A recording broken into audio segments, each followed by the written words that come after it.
Welcome to the deep dive. This is where we try to make sense of that, frankly, dizzying pile of news you've gathered. It often seems contradictory, right? Today, we're wading into the chaos of the AI landscape. The sources you've pulled together cover so much ground-deep research, huge enterprise shifts, those big legal fights. It feels like the story isn't just about things getting faster, but maybe changing shape entirely? That's exactly it. That's the core tension right now. Yeah. Because when you actually look at this data, you see AI it's not just getting faster, it's accelerating, like simultaneously across three totally distinct vectors. First, there's the sheer engineering speed up. The technical breakthroughs focusing on efficiency, intelligence, rather than just brute size. Okay. Second, you've got the adoption acceleration. This is the real shift towards these autonomous deep agents and, honestly, total enterprise integration. It's happening now. And then running right alongside those two, there's the friction point. You can't avoid it. The legal, the ethical, the societal backlash. It's ramping up fast over copyright, trust, IP, all of it. Okay, let's unpack this. Because historically, when we talked about better AI, the playbook was pretty simple, wasn't it? Bigger model, more parameters, better results, easy. But these sources, they seem to suggest that engineers have kind of hit a wall with that. And suddenly, efficiency is the thing everyone's chasing. It absolutely is. Yeah. We are seeing incredible gains in efficient speed and optimization. It's like we're moving beyond just throwing more silicon at the problem. For instance, you've got reports on nano GPT speedruns hitting new batch tuning records. That's impressive. And then OpenInstruct reporting 4 times the reinforcement learning throughput using half the resources? That's not just tweaking. It's a whole new development approach. Cuts down time, cuts down costs dramatically. Right. And even while the cost of, say, research drops because it's more efficient, the big players are still scaling like crazy. DeepMind, for example, setting a record, 1.3 quadrillion tokens trained in a single month. That's astronomical. So you have this massive centralization of power, but at the same time, this almost desperate scramble for efficiency. But the real strategic breakthrough isn't just raw numbers, It's the architecture. It's how they're built.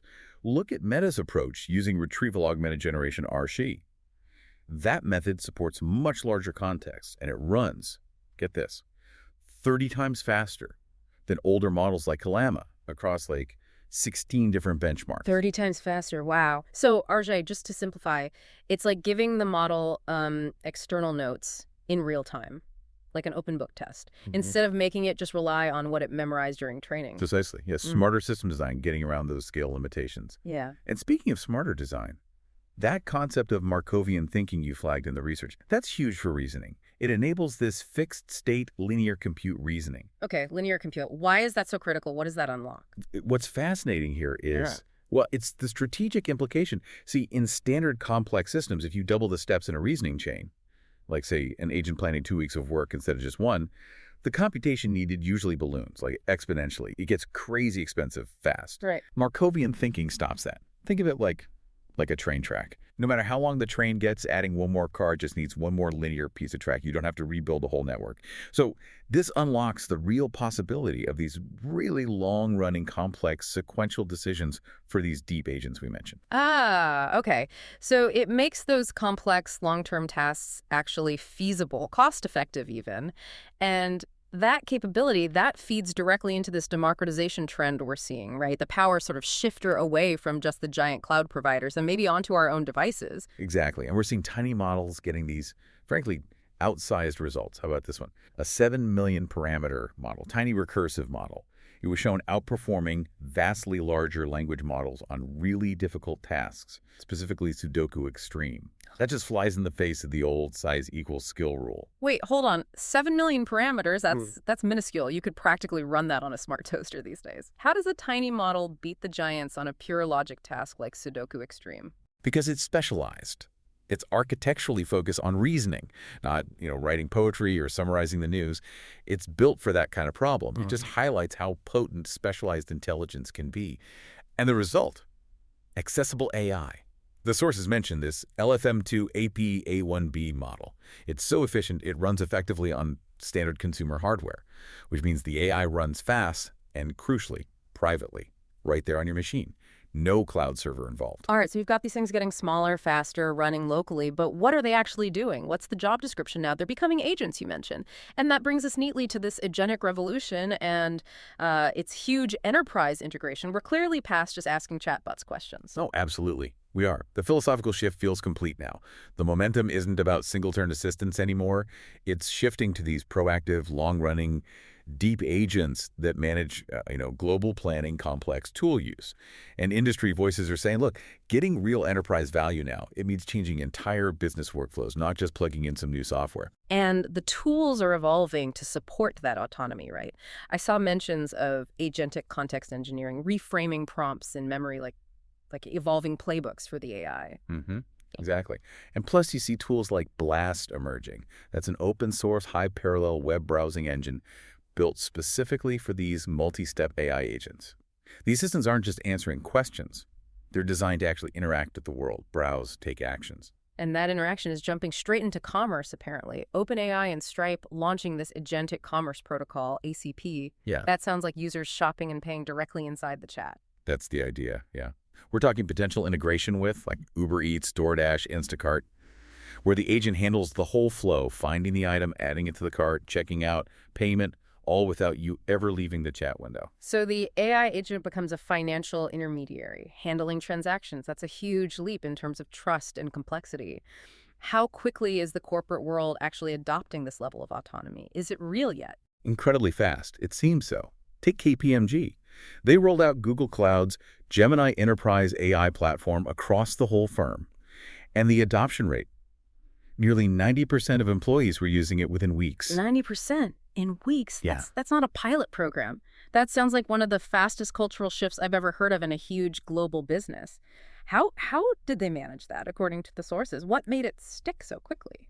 Well, it suggests the tools just provided immediate, undeniable value. Right. The value proposition for handling complex tasks must have been incredibly strong for employees. It really signals that the business world is shifting from that let's experiment phase straight into full-scale integration. Almost overnight, it seems. Okay, but when you have autonomous systems running at that scale, doing real work, governance has to be the flip side of that coin. What are companies doing to, monitor their new AI coworkers? Well, IBM's already on it. Their watsonx.governance platform is introducing new monitoring tools specifically for AI agent productivity. And that highlights a critical need, doesn't it? If agents are handling key tasks, maybe interacting with financial systems, businesses absolutely need real-time transparency. They need alerts on performance, bias, you name it. And this change, it has a direct impact on you, the listener, on your career path, potentially. The analysis we saw predicts a sharp rise in demand for adaptable workers, precisely because agents are starting to handle the complex execution parts of jobs. We could be looking at pretty dramatic cost compression for tasks typically done by, say, junior engineers.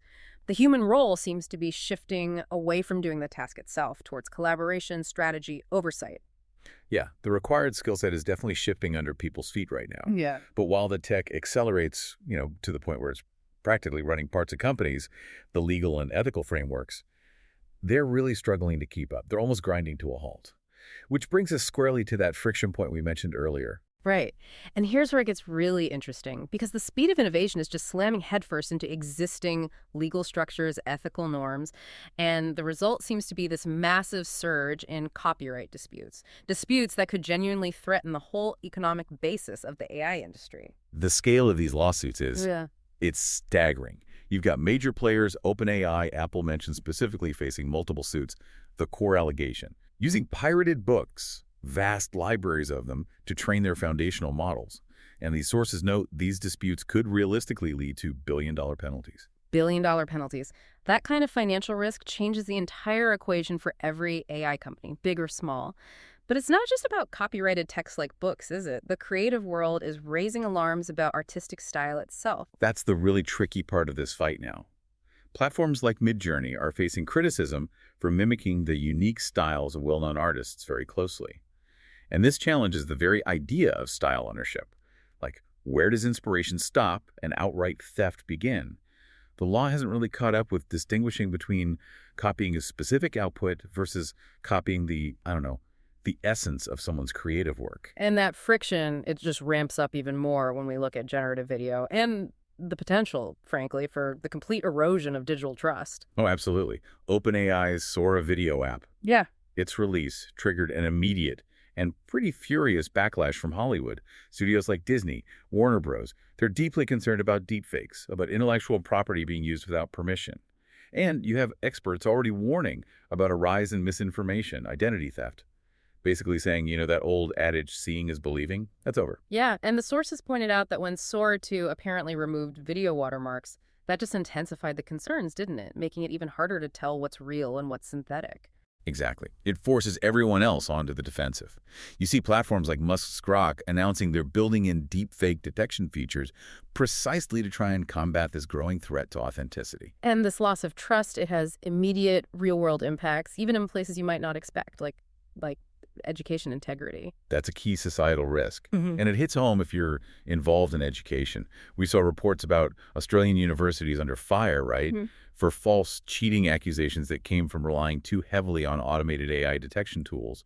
Students faced real academic penalties because the AI tools made mistakes. It's a classic automation problem, isn't it? Over-reliance on a tool that promises perfect accuracy, but ends up delivering false positives with serious consequences. And finally, kind of on the social impact side, there's this growing concern about the users themselves, particularly kids interacting with these increasingly sophisticated agents. Yes, there are major worries being voiced about children maybe relying too much on chatbots, concerns about addiction risks, potential emotional challenges. The push now isn't just for new policies or safeguards, it's also for mandatory AI literacy education. Because the AI isn't just a search tool anymore. For some, it's becoming a constant conversational partner. So what does this all mean? It feels like we're living through this incredible paradox. We're building these hyper-efficient small models, we're designing autonomous agents that can shop for us, work for us, and at the exact same time, we're facing this massive legal and ethical storm over the very stuff used to train them, all while the infrastructure just keeps scaling up astronomically, like that $25 billion Sargate, Argentina renewable data center plan. It's wild. It is. And I think the core takeaway here is this shifting landscape of power. You've got the centralizing force, those huge supercomputing clusters, the billion-dollar investments. But then you have this democratizing force, the small, fast, on-device models running on hardware you already own. That tension between the centralized giants and the decentralized agent, that feels like the future we're heading into. Which brings it right back to the practical reality for you, the listener. We know from the sources Apple is pushing hard for on-device AI, demonstrating things like an 8 billion parameter LLM running smoothly, zero lag on an iPhone 17 Pro. And we talked about models like the LFM2 A1B that can run pretty much anywhere. This raises an important question, doesn't it? As these AI agents get more sophisticated, managing global planning, handling money, using complex tools, what actually happens to privacy, to security, to enterprise control? What happens when a deep agent can run complex, multi-step workflows entirely on your personal device, completely outside the visible network boundary of your employer, maybe? When the agent is powerful enough to run your professional life, but it lives entirely inside your private hardware, where does the oversight actually sit then? A really potent thought to chew on as we watch this space continue to just explode. Thank you for joining us for the deep dive.